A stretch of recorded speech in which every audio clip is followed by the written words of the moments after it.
ॐ सहनाववतु सहनो भुनक्तु सह वीर्यं करवावहै तेजस्विनावधीतमस्तु मा विद्विषावहै। ॐ शान्तिः शान्तिः शांति। सदा नमस्ते सभी को। ईश्वर की महती अनुकंपा से हम इस समय आर्योद्देश्य रत्नमाला ग्रंथ का स्वाध्याय करते हैं। पिछले पाठ में हम देखे पुरुषार्थ की परिभाषा और पुरुषार्थ का भेद, 4 भेद पुरुषार्थ का विचार किए हम। अप्राप्त की इच्छा और जो प्राप्त हो गए उनकी रक्षा करनी, और जो रक्षित पदार्थ हैं उनको बढ़ाना, और बढ़े हुए पदार्थ को अच्छे कार्य में प्रयोग करना, धर्मयुक्त कार्यों में। तो सभी जगह पर बल, ज्ञान, धन, सब जगह पर यह लागू होता है। जो भी हम पुरुषार्थ करेंगे उसको फिर धर्मयुक्त कार्य में लगाना, इसका मूल प्रयोजन होना चाहिए। नहीं तो जो चोर है, डाकू है, अधर्मी व्यक्ति है, उन लोग भी पुरुषार्थ कर रहे हैं, लेकिन उनका पुरुषार्थ करना व्यर्थ है, सार्थक नहीं है। यदि वो धर्मयुक्त कार्य को नहीं करते हैं, उनका प्रयोजन धर्मयुक्त कार्य को बढ़ाना नहीं है, तो उनके पुरुषार्थ को पुरुषार्थ नहीं कहेंगे। वो तो अपने समय सामर्थ्य को व्यर्थ ही गवा रहे हैं। परोपकार देखिए, अपने सब सामर्थ्य से दूसरे प्राणियों को सुख देने के लिए जो तन मन धन से प्रयत्न करना है वह परोपकार कहलाता है। क्या है? अपने सभी सामर्थ्य से, सब सामर्थ्य से दूसरे प्राणियों को सुख देने के लिए परोपकार किसे कहेंगे? जब हम अपने पूर्ण पुरुषार्थ करके दूसरे प्राणी को सुख देना चाहते हैं, चाहे मन से हो, तन से हो अथवा धन से हो, जो प्रयत्न करता है वह परोपकार कर रहा है। तो सबसे जो अधिक सुखी संसार में कौन है? हम लोग सुखी होना चाहते हैं और नित्य सुख प्राप्त करना चाहते हैं, स्थायी सुख प्राप्त करना चाहते हैं, और शांत रहना चाहते हैं, प्रसन्न रहना चाहते हैं, एकाग्र रहना चाहते हैं। हमारा मन एकाग्र हो जाए कि जो पढ़े वो याद हो जाए, जो सुने वो भी याद रह जाए, ईश्वर का ध्यान करे तो ईश्वर में ही मन लग जाए। तो ये सब कब होता है? जब व्यक्ति परोपकार करता है। यदि हम परोपकार नहीं करते हैं, केवल अपने लिए सोचते हैं, तो जितना भी धन कमा ले, जितना भी बल प्राप्त कर ले, जितना भी अच्छे अच्छे स्वादिष्ट भोजन कर ले, उससे कोई विशेष लाभ नहीं होता है। तो जो धन बल ज्ञान हम अर्जित करके परोपकार में लगाते हैं वो फिर क्या होता है? सार्थक होता है और हमारे लिए लाभकारक होता है। ऋषियों को जब हम देखते हैं, श्रेष्ठ महात्माओं को देखते हैं, उनका जीवन परोपकार के लिए समर्पित होता है। और जो परोपकारी है उसको रात को नींद भी ठीक आ जाती है, भूख भी ठीक लगता है, और वह सदा शांत, प्रसन्न, संतुष्ट रहता है, संतोष का पालन करता है। वो एक श्लोक आता है ना, परोपकाराय वहन्ति नद्यः परोपकाराय फलन्ति वृक्षाः परोपकाराय दुहन्ति गावः परोपकाराय शतं विभूतयः। तो परोपकार के लिए जो नदी है बहती है, और जो वृक्ष हैं परोपकार के लिए छाँव भी देते हैं, फल भी, फूल भी सब दूसरों के लिए देते हैं। और गाय जो है, गाय के एक एक वस्तु देखिए, मूत्र से लेकर, गोबर से लेकर, दूध, सब कुछ क्या है, दूसरे के लिए लाभकारक होता है। तो हमारा जीवन भी ऐसा ही हो जाए। हम चलते फिरते प्रत्येक कार्य कर जो भी हम करते हैं उसका जो प्रयोजन है, उसका जो आउटपुट निकलता है वो परोपकार के लिए ही हो जाए, ऐसे हमें प्रयत्न करना चाहिए।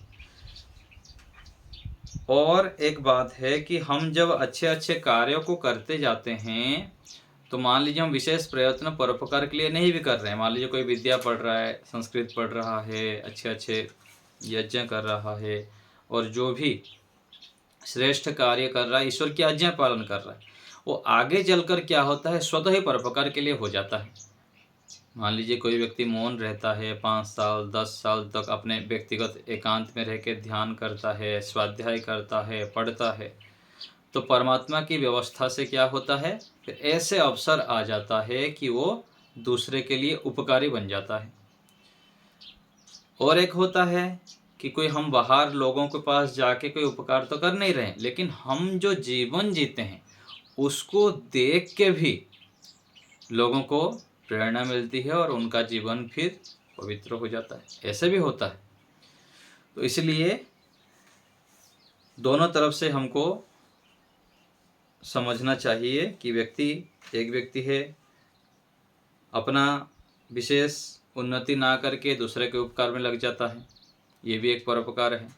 थोड़ा सा कुछ पढ़ा और जाके समाज में पढ़ाने लग जाता है, बताने लग जाता है। और दूसरे व्यक्ति है, लंबे काल तक गुरुकुल में जैसे पढ़ते हैं विद्यार्थी लोग, 5 साल 10 साल 15 साल लगाते हैं, तो वहाँ पर उनके मन में आता है कि मैं भी जाके प्रचार कर लूँ, मैं भी जाके लोगों को पढ़ा लूँ। लेकिन गुरु आचार्य बोलते हैं नहीं, अभी आप रहो और भी तैयारी करो और भी मजबूत बनो।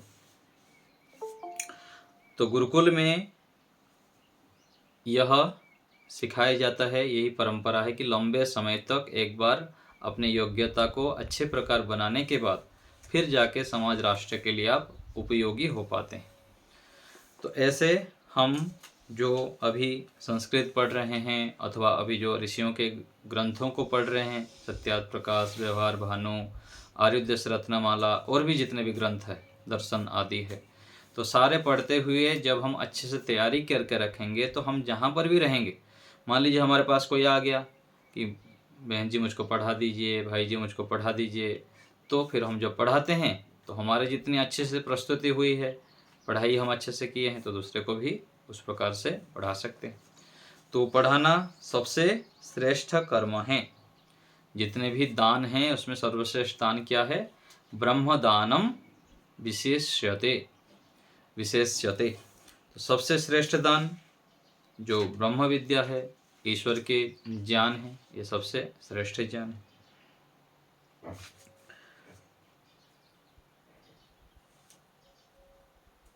तो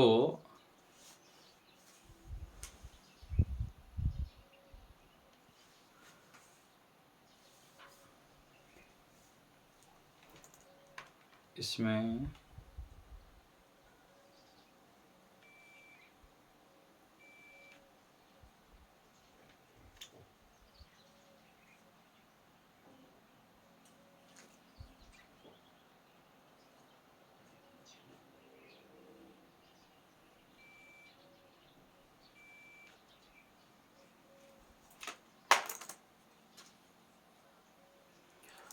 हाँ, नेटवर्क प्रॉब्लम था थोड़ा सा।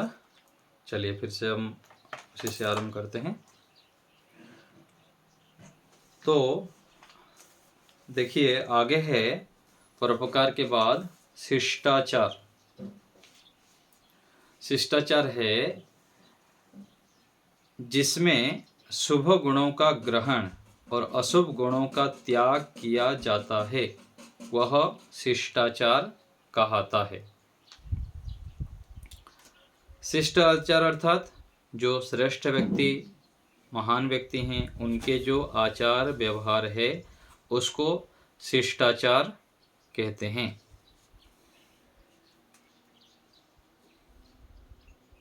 तो ऋषि दयानंद जी और एक जगह पर लिखे हैं, स्व मंतव्य में शिष्टाचार को ऐसे इस शब्द में लिखे हैं, जो धर्माचरण पूर्वक ब्रह्मचर्य से विद्या ग्रहण कर प्रत्यक्ष आदि प्रमाणों से सत्य असत्य का निर्णय करके सत्य का ग्रहण और असत्य का परित्याग करना है, यही शिष्टाचार है। और जो इसको करता है वह शिष्ट कहलाता है। क्या बताए? जो धर्माचरण पूर्वक धर्म आचरण करते हुए ब्रह्मचर्य से विद्या ग्रहण करके प्रत्यक्ष आदि प्रमाणों से सत्य असत्य का निर्णय करके सत्य का ग्रहण और असत्य का परित्याग करता है, ये क्या है? शिष्टाचार है। तो हम जब धर्म आचरण करते हैं और सत्य असत्य का निर्णय करते हुए सत्य का ग्रहण करते हैं, असत्य को छोड़ देते हैं, तो हम शिष्ट कहलाते हैं। ऐसे बोल देते हैं ना व्यवहार में कि तो इसका तो शिष्टाचार ही पता नहीं है, कैसे व्यवहार करनी चाहिए, कैसे बैठना चाहिए, कैसे उठना चाहिए, इसको पता ही नहीं, ऐसे हम बोल देते हैं। तो ऋषि दयानंद जी तृतीय समोल्लास में लिखते हैं कि संतानों को कैसे शिष्टाचार सिखाना चाहिए। विद्या, शिक्षा, गुण, कर्म और जो अच्छे अच्छे स्वभाव आभूषणों का धारण कराना माता पिता और आचार्यों का संबंधियों का मुख्य कर्म है। केवल सोने चांदी मणिक मोती आदि रत्न आदि से युक्त आभूषण धारण कराने से मनुष्य का आत्मा सुशोभित कभी नहीं होता, सुशोभित कभी नहीं हो सकता। किंतु क्योंकि आभूषणों के धारण करने से केवल देह अभिमान और विषयासक्ति और चोर आदि का भय या मृत्यु का भी संभव है। तो संसार में देखने में आता है कि आभूषणों के योग से बालक आदियों की मृत्यु दुष्टों के हाथ से भी हो जाता है। तो श्रेष्ठ रत्न क्या है? शिष्ट आचार, श्रेष्ठ आचारों का धारण कराना। तो ऋषि दयानंद जी एक श्लोक लिखे हैं, आप लोग कभी पढ़े होंगे, आर्याभि विनय ग्रंथ में। विद्या विलास मनसो धृतिशील शिक्षा सत्यव्रता रहित मानमलापहराः संसार दुख दलनेन शुभोषिता ये धन्याः नरा विहित कर्म परोपकाराः। तो श्रेष्ठ कौन मनुष्य है? कह रहे हैं कि जिन मनुष्य का मन विद्या के विलास में तत्पर रहता है, जो विद्या की प्राप्ति में दिन रात प्रयत्नशील रहते हैं और पुरुषार्थ करते हैं विद्या प्राप्ति के लिए, और सुंदरशील स्वभाव से युक्त होते हैं, अच्छे स्वभाव से युक्त होते हैं, सत्य भाषण आदि नियम पालन युक्त होते हैं, और जो अभिमान अपवित्रता से रहित, अन्य की मलिनता के नाशक, दूसरों के मलिनता को दोषों को नाश करने वाले हैं, सत्य उपदेश विद्या दान से संसारी जनों के दुखों के दूर करने से सुभूषित, और वेद विहित कर्मों से पराये उपकार करने में रहते हैं, वे नर और नारी धन्य हैं। तो ये जो उपयुक्त वर्णन कर्म है, विद्या में रमण करना, अभिमान आदि को छोड़ देना, ये क्या है? शिष्ट व्यवहार कहलाता है, श्रेष्ठों का आचार कहलाता है ये सब। तो और एक श्लोक है, जो शिष्ट व्यक्ति होते हैं, जो विनम्र व्यक्ति होते हैं, उनका स्वभाव क्या है, तो उनको क्या क्या प्राप्त होता है। तो एक श्लोक आता है, प्रसिद्ध श्लोक है ये, अभिवादनशीलस्य नित्यं वृद्धोपसेविनः चत्वारि तस्य वर्धन्त आयुर्विद्या यशो बलम।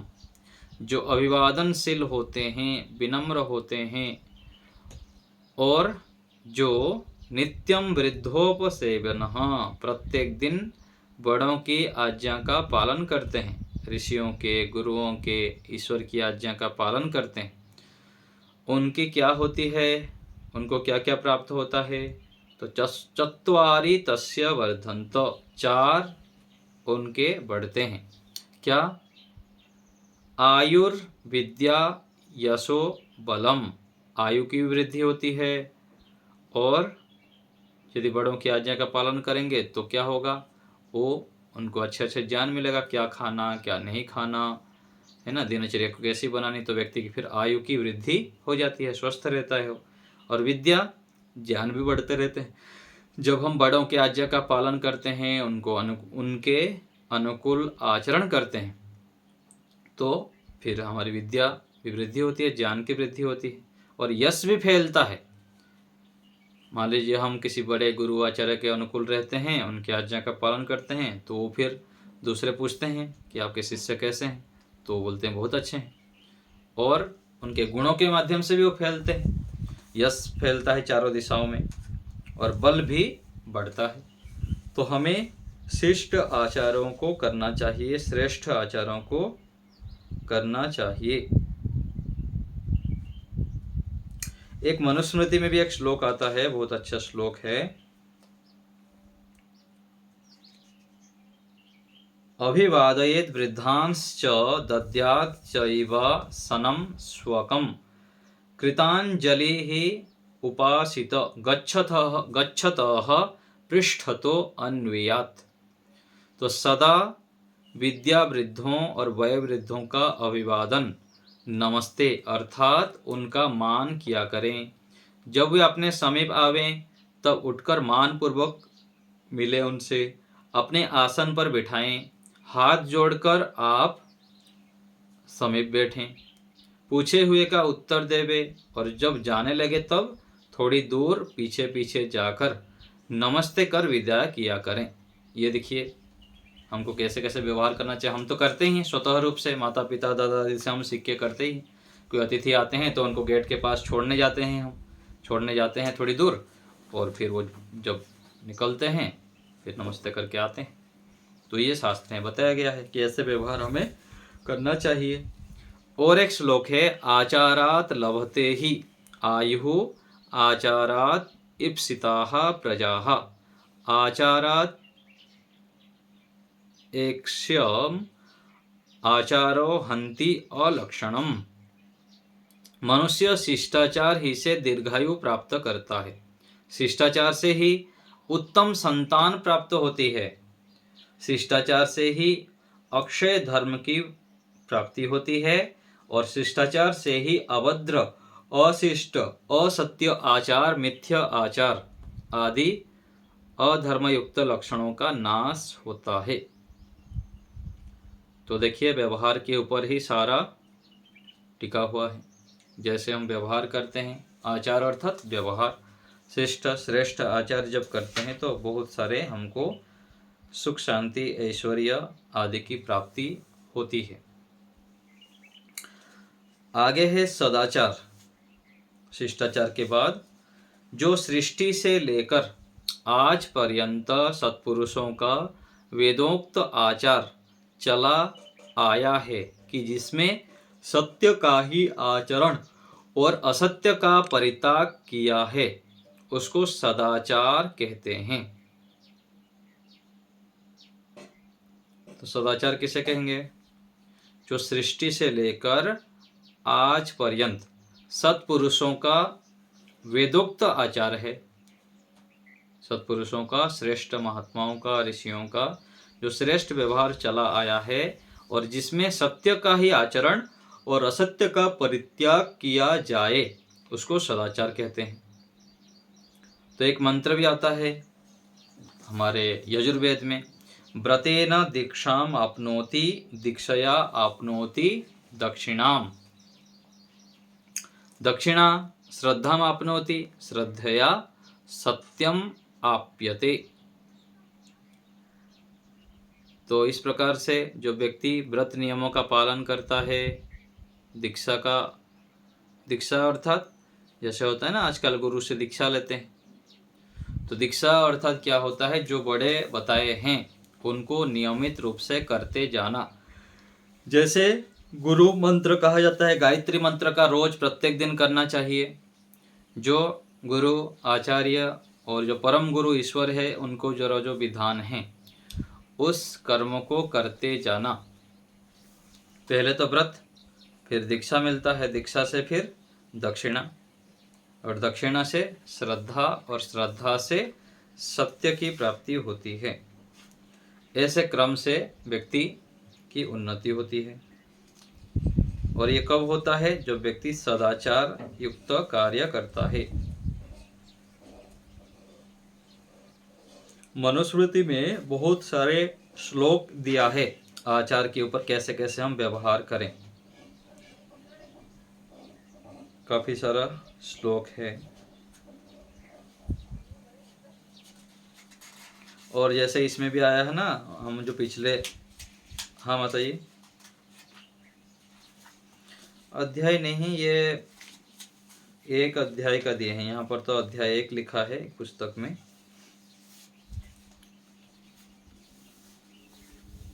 हाँ, वो अलग अलग उसमें दिया गया है ना, इसलिए। तो सत्यात प्रकाश में हम जैसे लिखे थे कि वेदः स्मृति ही सदाचारः स्वस्य च प्रियमात्मनः, वहाँ भी सदाचार का आया।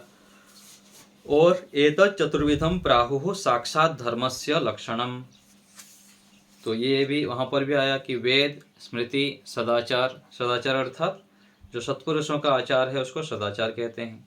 और स्वस्य च प्रियमात्मनः, अपने आत्मा के अनुकूल, है ना। तो बहुत सारी चीज़ें हमको पता रहता है, सत्य बोलना चाहिए, असिद्ध नहीं बोलना चाहिए, क्रोध नहीं करना चाहिए। तो आत्मा के अनुकूल ऐसे हम व्यवहार करते हैं तो फिर धर्म का आचरण हो पाता है। तो सदाचार को हमें कैसे सीखने को मिलता है? एक तो माता पिता आदि हमको बहुत कुछ सिखाए रखते हैं, और गुरु आचार्य भी सिखाए रखते हैं, जो टीचर लोग हैं अथवा जो श्रेष्ठ महापुरुष लोग हैं। और भी हम जब भिन्न भिन्न शास्त्रों को पढ़ते हैं, अलग अलग शास्त्रों को पढ़ते हैं, और विशेष हमको जो पढ़े सुने विषय है तब व्यवहार में आता है जब हम अपने चित्त को पवित्र करते हैं, शुद्ध करते हैं और स्थिर करते हैं। मान लीजिए कि कोई व्यक्ति का चित्त शुद्ध है, शरीर मन बुद्धि आदि शुद्ध हो गया, लेकिन स्थिर नहीं है, चंचल है, तब भी ज्ञान ठहरता नहीं, आचरण ठीक नहीं हो पाता। तो दोनों चाहिए, शुद्धता भी चाहिए और स्थिरता भी चाहिए। तो जब हम योग के अंगों का अनुष्ठान करते हैं तो हम शुद्ध भी बनते हैं, और प्राणायाम आदि का जो अनुष्ठान करते हैं, धारणा करते हैं, ध्यान करते हैं, और धीरे धीरे फिर हमारा मन स्थिर होने लग जाता है। तो शुद्ध और स्थिर जब होते हैं हम, तो जो पढ़ा सुना विषय है वो फिर व्यवहार में आ जाता है। कई बार ऐसे होता है ना कि बहुत सारे विषय हमको पता तो है, लेकिन वो निश्चय नहीं हो पाता है, व्यवहार में आ नहीं पा रहा है। क्यों नहीं हो रहा है? क्योंकि वह जब हम स्थिर नहीं होंगे, हमारे चित्त एकाग्र नहीं होगा, तो फिर व्यवहार में नहीं ला पाते हैं हम। इसलिए निरंतर पढ़ने के साथ साथ, सुनने के साथ साथ साधना भी करते जाना है। योग के अंगों का अनुष्ठान के लिए भी हमें प्रयत्न करना चाहिए। यम नियम के पालन के ऊपर भी ध्यान देनी चाहिए। जब यम नियम का पालन नहीं करेंगे, जितना भी पढ़ते रहें, जितना भी सुनते रहें, जितना भी हम अग्निहोत्र करते रहें, उससे विशेष फिर जो अंदर से परिवर्तन होना चाहिए वो नहीं होता है। इसलिए इसको भी हमें ध्यान देनी है, तब जाके हमारा जो आचरण है वह ऋषियों के अनुकूल हो सकता है, श्रेष्ठ बन सकता है, हम आदर्श बन सकते हैं और ईश्वर के प्रिय बन सकते हैं। आगे है विद्या पुस्तक, 60 नंबर है। जो ईश्वर उक्त, ईश्वर के द्वारा कहा गया सनातन है, सत्य विद्या में 4 वेद हैं, उनको विद्या पुस्तक कहते हैं। देखिए, ये आप लोग कभी पढ़े थे कि नहीं? विद्या पुस्तक किसे कहते हैं? यदि प्रश्न आया तो 4 वेद को विद्या पुस्तक कहते हैं। जो ईश्वर उक्त है, सनातन है, सत्य विद्या से युक्त है, उसको विद्या पुस्तक हम कहेंगे। तो यजुर्वेद में मंत्र भी आता है, तस्मात् यज्ञात् सर्वभूतः ऋचः सामानि जज्ञिरे छंदांसि जज्ञिरे तस्मात् यजुस् तस्मात् अजायत। तो उस परमात्मा से ही यह यजुर्वेद, सामवेद, अथर्ववेद और ऋग्वेद, 4 वेद उत्पन्न हुए, ईश्वर के द्वारा ही ये प्रदत्त हुए। तो वेदों का स्वाध्याय करना भी हमारा कर्तव्य है। जब हम वेद को पढ़ते हैं, और हमारा सौभाग्य है कि अच्छे जो प्रामाणिक वेद भाष्य है हमारे पास उपलब्ध है। तो ऋषि दयानंद जी के जो भाष्य है यजुर्वेद, जो वेद के भाष्य है, वह भी हमारे घर में रहना चाहिए। अधिक रुपया नहीं पड़ता है, 6-7 हज़ार के आसपास पूरा सेट आ जाता है। ऋषि दयानंद जी के जितने भी भाष्य आदि है, अजमेर आदि जो वहाँ पर मिल जाता है, 22-25 भाग में पूरा वेद भाष्य आ जाता है। तो हमारे घर में रखना चाहिए। जैसे हम घर में हम सजा के रखते हैं अलग अलग सामान, ऐसे ही वेदों के सारा भाष्य भी हमारे पास रहना चाहिए। मान लीजिए कभी हमको बोल दिया गया कि यजुर्वेद के इस अध्याय के यहाँ पर यह अर्थ दिया है, तो हम वेद होगा तो खोल के देख सकते हैं। तो वेद भाष्य भी हमारे पास रहना चाहिए। जो 4 वेद हैं, ऋषि दयानंद जी चारों वेदों का पूरा कंप्लीट भाष्य नहीं किए हैं, कुछ जो छूट गया है। जो भाष्य तो उनका चल रहा था अंतिम की ओर, जब उनको जहर दे दिया गया, विष दे दिया गया, तो छूट गया कुछ, तो उसका दूसरे जो प्रामाणिक विद्वान हैं उनका मिल जाता है। बहुत सारे ऋषि दयानंद जी ने कर दिए हैं, हमारे यजुर्वेद को पूरा कर दिए हैं, और ऋग्वेद के बहुत सारा मंडल किया हुआ है। तो प्रयास करें स्वयं अपने घर में वेद भाष्य रखने का, और दूसरे को भी प्रेरित करिए कि वो वेदों का संहिता भी रखना चाहिए, केवल वेद मंत्र भी जो है, और दूसरा भाष्य भी रखना चाहिए। तो विद्या पुस्तक जो ईश्वर के द्वारा उपदेश किया हुआ है, 4 वेद है, उनको विद्या पुस्तक कहते हैं। तो आज यहीं रखते हैं इसको।